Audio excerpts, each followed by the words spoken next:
Friends, welcome to our online platform Vinay sir institute. दोस्तों, आपका CTET जुलाई 2023 को लेकर के दोस्तों मैं एक सीरीज चला रहा हूँ जो आपका सीडीपी के अंतर्गत आपको जो पीवाईक्यू क्वेश्चन है आपका 2015 के प्रीवियस ईयर जो पेपर है उसके क्वेश्चंस का एनालिसिस करने वाले हैं। तो दोस्तों हमारे साथ आप आइए, जुड़िए और दोस्तों एकदम अच्छे से सारे क्वेश्चंस का एनालिसिस हम करते हैं सीडीपी का। तो चलिए दोस्तों, बिना देर किए आपको आगामी आपका सीटेट को ध्यान में रखते हुए अच्छे से क्वेश्चंस को समझते हैं, पेडागोजी को अच्छे से समझते हैं। ठीक है, तो 2015 का आपका पेपर है, प्रीवियस ईयर पेपर आपका जो 20 सितंबर 2015 को आपका जो हुआ था ऑफलाइन पेपर, वो पेपर है, वो डिस्कस करेंगे। ठीक है, तो इसमें दोस्तों आपका क्वेश्चन देखते हैं। क्वेश्चन पहला ही दिया है, शैशव काल की अवधि कितनी होती है। दोस्तों शैशव काल की जो अवधि होती है जन्म से 2 वर्ष तक होती है। ठीक है, कितनी होती है, जन्म से 2 वर्ष तक। और ये इंपॉर्टेंट क्वेश्चन है, कई बार एग्जाम में आ चुका है, आपका यूपी टेट में भी पूछ लिया गया है, सी टेट में भी इसको पूछ लेता है। ठीक है, और उसके बाद जो आपका अर्ली चाइल्डहुड होता है 2 से 7 तक। ठीक है, पर चाइल्डहुड हो जाता है 7 से 11 तक। ठीक है, फिर आपका 11 से 13 तक किशोरावस्था हो जाती है, एडोलसेंस। चलिए आगे देखते हैं अगला क्वेश्चन आपका।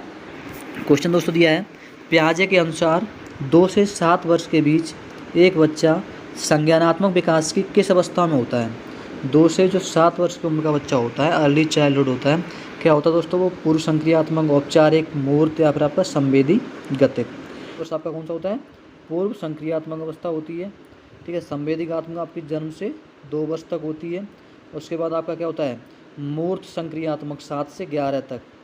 ठीक है, और जो आपका 11 से 18 तक होता है ये औपचारिक संक्रियात्मक होती है।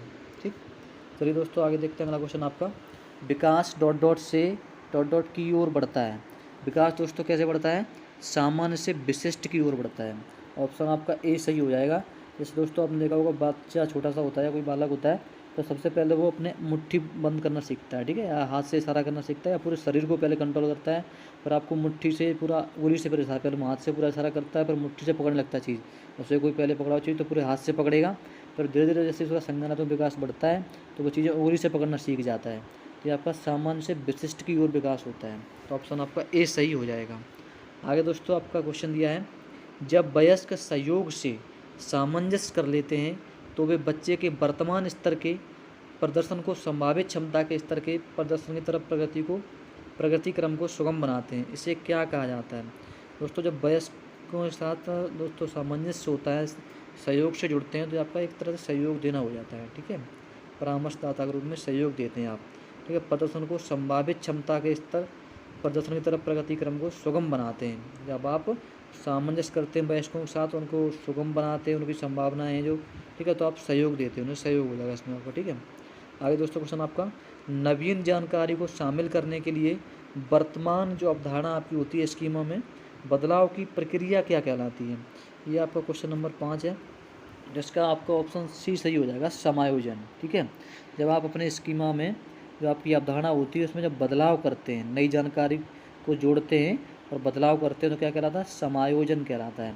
और जो अब आपका अब जो पुरानी जानकारी होती है उसको मतलब कोई बिना बदलाव को सीधे सीधे आत्मसात्करण कर लेते हैं, उसे आत्मसात्करण कहते हैं। बिना बदलाव को सीधे सीधे एडजॉल्व कर लेते हैं, तो आपका क्या होता है, आत्मसात्करण होता है।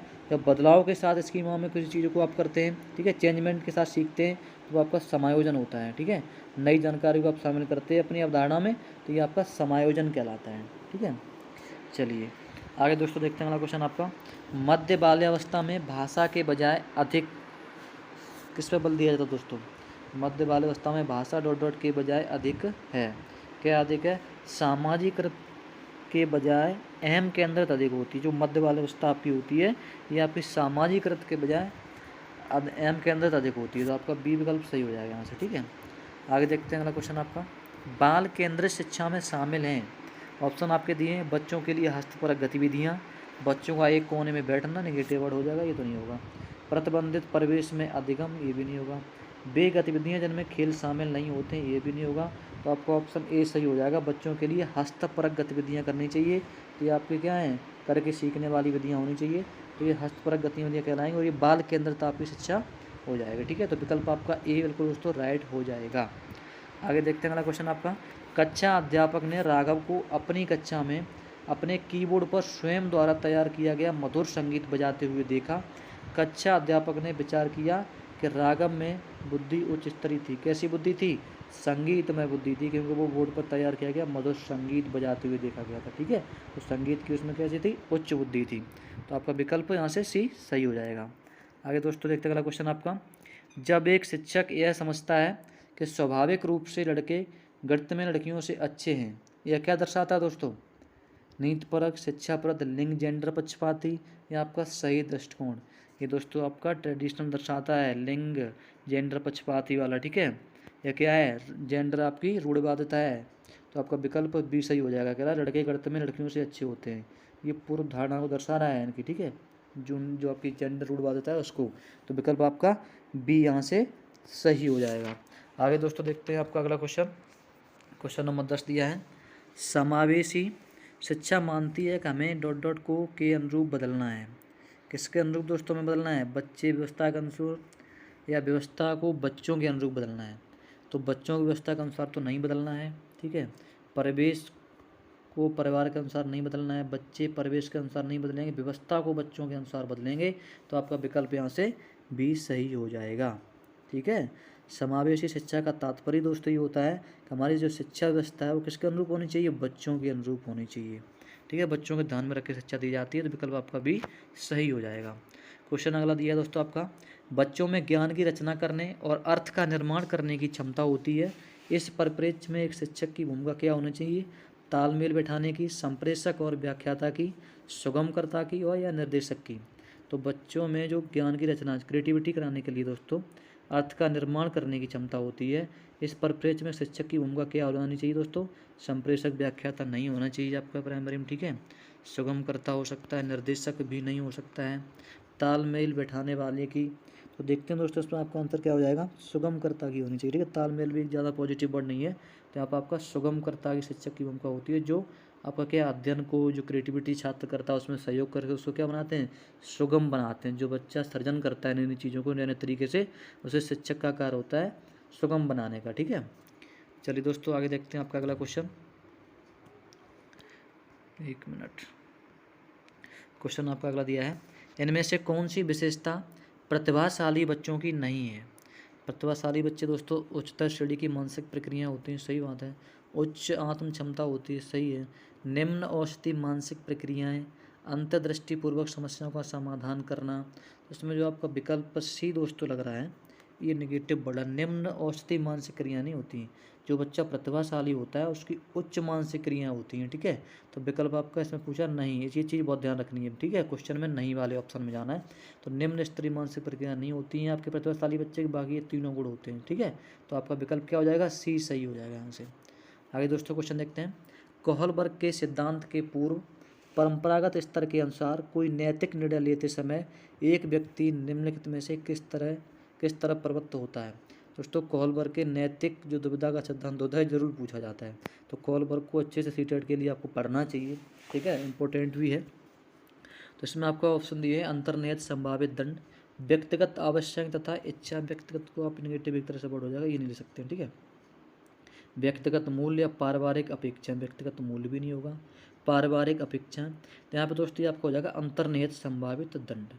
विकल्प आपका ए सही होगा यहाँ से। ठीक है, जैसे कोहलबर्ग के जो सिद्धांत थे, आत्म केंद्रित निर्णय, ठीक है, दंड तथा आज्ञापालन, आपका आंतरिक सापेक्षिक अभिमुखता होती है। ठीक है, इसमें बालक अपनी अनिच्छा को नापसंद से हटा करके किसी नियम की परवाह करता है, जो आपका होता है आत्म केंद्रित। ठीक है, और दंड सजा वाला होता है, इसमें नैतिक व्यवहार दंड आज्ञापालन से निर्धारित होता है। समझ रहे हैं? चलिए, तो आपका ऑप्शन ए सही हो जाएगा। आगे दोस्तों क्वेश्चन आपका दिया है, शिक्षार्थियों या अधिगमकर्ता की वैयक्तिक विभिन्नताओं के संदर्भ में शिक्षिका को चाहिए विविध प्रकार की अधिगम शैलियों को उपलब्ध कराना, निगमनात्मक पद्धति के आधार पर समस्याओं का समाधान करना, या आपका एल्गोरिथम का अधिकतर प्रयोग करना। एल्गोरिथम आप ये तो नेगेटिव तरह से हो जाएगा, ज़्यादा आप प्रयोग करेंगे तो। बात करने के लिए शिक्षार्थियों को तथ्य उपलब्ध कराना, ये भी नहीं होगा तथ्य उपलब्ध वाला। विविध प्रकार की अधिगम परिस्थितियों को उपलब्ध कराना होना चाहिए। तो आपका ऑप्शन ए यहाँ से राइट हो जाएगा। ठीक है, जो आपका विविध प्रकार से दोस्तों अधिगम की जो परिस्थितियाँ उपलब्ध कराई जाती हैं, तो ये दोस्तों आपका पॉजिटिव एक तरह से टैग वर्ड हो जाता है। तो आपका विकल्प ए सही हो जाएगा यहाँ से। ठीक है, ये आपका राइट हो जाएगा। आगे दोस्तों अगला क्वेश्चन आपका देखते हैं। क्वेश्चन दिया है, निम्नलिखित में से कौन सा बाल विकास का एक सिद्धांत नहीं है? सभी विकास एक क्रम का पालन करते हैं। विकास के सभी क्षेत्र महत्वपूर्ण हैं। सभी विकास परिपक्वों तथा अनुभव की अंतःक्रिया के परिणाम होते हैं। सभी विकास तथा अधिगम एक समान गति से आगे बढ़ते हैं। इसमें सबसे पहले दोस्तों देखना नहीं है, ठीक है, इस पर टिक कर लो आप। नहीं है वाली बात पूछी गई है। तो सभी विकास परिपक्व अनुभव से बढ़ते हैं, ये बात सही है। विकास के सभी क्षेत्र महत्वपूर्ण होते हैं। सभी विकास का एक क्रम का पालन करते हैं, ठीक है। सभी विकास अधिगम तथा समान गति से होता है। सभी विकास तथा अधिगम समान गति से आगे बढ़ते हैं, यही दोस्तों इसमें गलत बात है, नेगेटिव बात है, नेगेटिव पॉइंट है। तो आपका विकल्प डी यहाँ से सही हो जाएगा। चलिए देखते हैं अगला क्वेश्चन आपका। निम्नलिखित में से कौन सा आकलन करने का सर्वाधिक उपयुक्त तरीका है? आकलन करने का सबसे जो आपका बेस्ट मेथड है वो क्या होना चाहिए? आकलन सत्र की समाप्ति पर करना चाहिए? नहीं। आकलन शिक्षण अधिगम में अंतर्निहित प्रक्रिया है? चलिए देखते हैं, आगे पूरे सारे ऑप्शन देखने चाहिए आपको हमेशा एग्जाम में। आकलन एक शैक्षणिक सत्र में 2 बार करना चाहिए, शुरू में और अंत में? ये भी नहीं कह सकते आप, शुरू में कैसे करेंगे आप आकलन। चलिए देखते हैं। आकलन शिक्षक के द्वारा नहीं बल्कि किसी बाह्य एजेंसी के द्वारा कराना चाहिए? नहीं, ये आपका नेगेटिव वर्ड हो जाएगा। बाह्य एजेंसी के द्वारा नहीं, क्योंकि अपने छात्रों को आप खुद से जाना, आपके शिक्षक से द्वारा और कोई नहीं जानता है, तो ये भी आपका नेगेटिव हो जाएगा। तो जो आकलन दोस्तों होता है ये आपका शिक्षण अधिगम में अंतर्निहित प्रक्रिया होती है। तो आपका विकल्प बी यहाँ से सही हो जाएगा, ठीक है। चलिए आगे देखते हैं आपका अगला क्वेश्चन। निम्नलिखित में से कौन सा सृजनात्मक से संबंधित है? इसमें आपको पॉजिटिव वर्ड देखना, जो आपका क्रिएटिविटी से संबंधित होता है, सृजनात्मकता से होता है, ये होता है अपसारी चिंतन, ठीक है। ये आपका एक तरह से पॉजिटिव टैग वर्ड भी होता है, अपसारी चिंतन। अपसारी चिंतन का मतलब ही होता है सृजनात्मकता, मतलब किसी चीज़ों से नई चीज़ को बनाना है, क्रिएटिविटी, ठीक है। जैसे आपके दोस्तों कोई चीज़ खराब पड़ी हो, उससे आप नया आविष्कार कर लो, ठीक है। कोई भी चीज़, जैसे आपकी मतलब सपोज दैट कोई चीज़ पड़ी हुई है, पेन आपका ख़राब हो गया है, ठीक है। आपने उसमें निकाल के पेन को किसी और जगह यूज कर लिया, आप पेड़ों से उसका कोई मतलब कोई आर्टिकल उससे बना दिया, पुराने पेनों से जो ख़राब पेन होती है वो लगा के, एक तरह से क्रिएटिविटी हो जाएगी, ठीक है। यूजलेस चीज़ से आप एक नई चीज़ बनाना, नई क्रिएटिविटी करना, ये आपका अपसारी चिंतन कहलाता है। चलिए दोस्तों आगे देखते हैं अगला क्वेश्चन आपका। बच्चों के बारे में निम्नलिखित कथनों में से किस कथन से वाइगोत्स्की सहमत हैं? बच्चे समवयस्कों और वयस्कों के साथ सामाजिक अंतःक्रियाओं के माध्यम से सीखते हैं? सही बात है। बच्चे तब सीखते हैं जब उनके लिए आकर्षक पुरस्कार निर्धारित किए जाए ना, एक तरह से थोड़ा बहुत नेगेटिव है ये भी। बच्चों के चिंतन को तब समझा जा सकता है जब प्रयोगशाला में पशुओं का प्रयोग किया जाए, तब समझा जा सकता है। एक तरह से बाउंड्री संति लग रही है, ये भी नहीं होगा। बच्चे जन्म से शैतान होते हैं और उन्हें दंड देकर नियंत्रण किया जाना चाहिए, ये भी तो नेगेटिव पॉइंट है ये भी। तो आपका ऑप्शन ए सही हो जाएगा। बच्चे अपने मतलब समवयस्कों के साथ, अपने जो हम साथी होते हैं उनके साथ और अपनों से बड़ों के साथ एक सामाजिक जो आपका सोशल इंटरेक्शन होता है उसके माध्यम से सीखते हैं। बिल्कुल सही बात। हम लोग किससे सीखते हैं? समाज से सीखते हैं। जैसा हमारा एटमॉस्फेयर रहता है हमारे चारों तरफ, उसी से हम क्या करते हैं, अंतःक्रियाओं के साथ चीज़ें सीखते हैं। आगे दोस्तों आपका अगला क्वेश्चन दिया है। बच्चे जिज्ञासु प्राणी होते हैं जो अपने चारों ओर की जगत को खोजने के लिए अपने ही तर्कों और क्षमताओं का उपयोग करते हैं।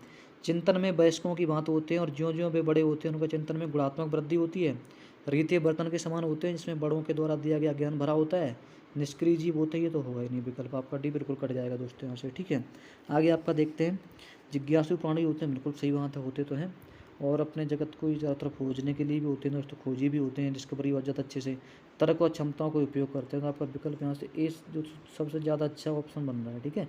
जिज्ञासु होते हैं, चारों ओर के जगत को खोजने के लिए अपने तर्क और समस्याओं का उपयोग ये करते हैं, ठीक है। ये आपका ज़्यादा राइट हो जाएगा बी ऑप्शन की अपेक्षा, तो आपका ए सही हो जाएगा इसका, ठीक है। यदि आगे देखते हैं क्वेश्चन आपका क्वेश्चन नंबर 20 दोस्तों। बच्चों की त्रुटियों के बारे में निम्नलिखित में कौन सा कथन सत्य है? असावधानी के कारण बच्चे त्रुटियां करते हैं। असत्य कथन पूछा, सत्य पूछा, ठीक है। बच्चों की त्रुटियां उनके सीखने की प्रक्रिया का अंग है। सही बात है। बच्चे तब त्रुटियां करते हैं जब शिक्षक सौम्य और उन्हें दंड देते हैं। गलत। बच्चों की त्रुटियां शिक्षक के लिए महत्वहीन होती हैं। नहीं, शिक्षक के लिए त्रुटियां महत्वहीन नहीं होती हैं। शिक्षक उनकी जो त्रुटियां करता है उसके सब चीज़ें समझते हैं, उनको बारे में पूरा एनालिसिस करते हैं और उन्हें गलतियां सुधारने का मौका देते हैं, नई नई चीज़ों से परिचित कराते हैं, चर्चाओं में शामिल करते हैं और उन्हें सिखाते हैं। तो ये आपका ऑप्शन बी सही हो जाएगा। बच्चों की त्रुटियां उनके सीखने की प्रक्रिया के एक अंग होती हैं। बच्चे जहाँ त्रुटियां करते हैं तो वही चीज़ तो हम सिखाएंगे उन्हें, ठीक है। त्रुटियां हम पकड़ते शिक्षक का कार्य होता है। तो दोस्तों ये आपका पॉजिटिव वर्ड हो जाएगा यहाँ से। तो ये आपका कथन सत्य है कि जो त्रुटियां होती हैं वो सीखने की प्रक्रिया का अंग होती हैं। जो थॉर्नडाइक ने सिद्धांत भी दिया आपका त्रुटि और अभ्यास का नियम। चलिए दोस्तों आपके 20 क्वेश्चन थे, ठीक है। 10 क्वेश्चन इसमें छूट गए हैं इस सेशन के, तो दोस्तों नेक्स्ट वीडियो में करा दूंगा। आज के लिए सिर्फ इतना ही दोस्तों। वीडियो पसंद आ रहा है एनालिसिस आपको सीटेट का, ठीक है। तो आगे भी कक्षाएँ लेके आऊँगा दोस्तों मैथ और हिंदी की आपकी। तो वीडियो को आप लाइक करिए और ज़्यादा से ज़्यादा सीटेट जो जुलाई 2023 एग्ज़ाम दे रहे हैं साथी उनके पास वीडियो को शेयर करिए। पहली बार जुड़ रहे हैं तो चैनल को सब्सक्राइब करना ना भूलिए। भगवान करे आपका दिन शुभ हो। जय हिंद साथियों।